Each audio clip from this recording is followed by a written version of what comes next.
Waves media తెలుగుకి స్వాగతం. పల్నాడు జిల్లా వినుకొండలో గంజాయి కోసం గాలింపు. బొల్లాపల్లి మండలం సీతారాంపురం తండాలో కాటన్ సెర్చ్. డీఎస్పీతో సహా 100 మంది సిబ్బందికి హాజరు. పల్నాడు జిల్లా ఎస్పీ కృష్ణారావు ఆదేశాల మేరకు బొల్లాపల్లి మండలం సీతారాం తండాలో కాటన్ సెర్చ్ నిర్వహించినట్టు డీఎస్పీ హనుమంతరావు వెల్లడించారు. తనిఖీల్లో భాగంగా 100 మంది సిబ్బందితో కాటన్ సెర్చ్ నిర్వహించారు. తనిఖీలో భాగంగా 32 ద్విచక్ర వాహనాలు, 1 కారు, 4 గొడ్డళ్లు, 3 కత్తులు, కొన్ని కొడవళ్లు స్వాధీనం చేసుకున్నట్టు తెలిపారు. గ్రామంలో గంజాయి వాడకం, విక్రయం వంటి సమాచారం ఉందని అందులో భాగంగా తనిఖీలు చేసినట్టు వెల్లడించారు.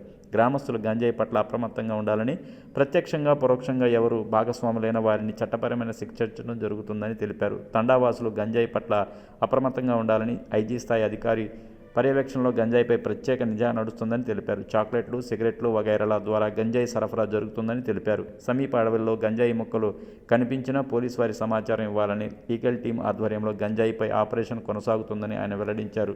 13 డ్రోన్ల ద్వారా గంజాయి పట్టివేత ఆపరేషన్ కొనసాగుతుందని డీఎస్పీ స్పష్టం చేశారు. ఈరోజు పల్నాడు జిల్లా ఎస్పీ గారి ఉత్తర్వుల మేరకు నర్సాపేట సబ్ డివిజన్ పరిధిలో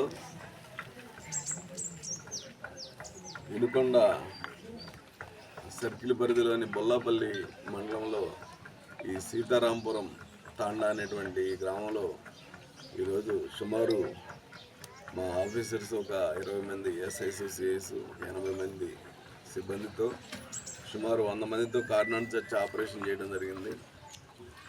ఈ ఆపరేషన్లో భాగంగా మొత్తం 32 రికార్డ్లెస్ 2 వీలర్స్, 1 కారు, అదేవిధంగా ఒక 4 గొడ్డళ్ళు, 3 కత్తులు, కొడవళ్ళు సీజ్ చేయడం జరిగింది. అయితే ఈ రికార్డ్ లేని వెహికల్స్ ఇప్పుడు కొంతమంది రికార్డ్స్ ఉన్నాయంటున్నారు. అన్ని వెరిఫై చేసి చూస్తాము. అయితే ఇప్పుడు యాక్చువల్గా ఇక్కడ ఈ ఊరిని ఇంత దూరంలో సెలెక్ట్ చేసుకోవడానికి కారణం ఏంటంటే ఈ మధ్య రీసెంట్గా గంజాయి ఎక్కువ నడుస్తూ ఉంది. ఇట్లాంటి తాండాల నుంచి గంజాయి ఎక్కువ ఎవరో ఒకరు సప్లై చేస్తూ ఉన్నారు. ఊర్లో ఎవడో ఒకడు ఉంటాడు, ఊరందరు కాదు, ఊర్లో ఒకడే ఉంటాడు. ఆ ఒక్కడు వేరే ఊర్లతో లింక్ పెట్టుకొని ఇటు మాచల దగ్గర తాండాలతోటో లేకపోతే ఇటు ఎర్రగొండపల్లి సైడ్ తాండాలతోటో లింకులు పెట్టుకొని మన ఏరియాలో సప్లై చేస్తూ ఉన్నాడు.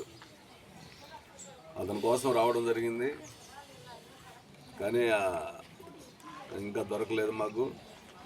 అయితే మీకు ఈ సందర్భంగా ప్రజలందరికీ చెప్పేది ఏంటంటే, ముఖ్యంగా ఈ తాండాలోని ప్రజలందరికీ మీ ప్రెస్ ద్వారా మా అప్పీల్ ఏంటంటే జాగ్రత్తగా ఉండాలి. ముఖ్యంగా గాంజాయి విషయంలో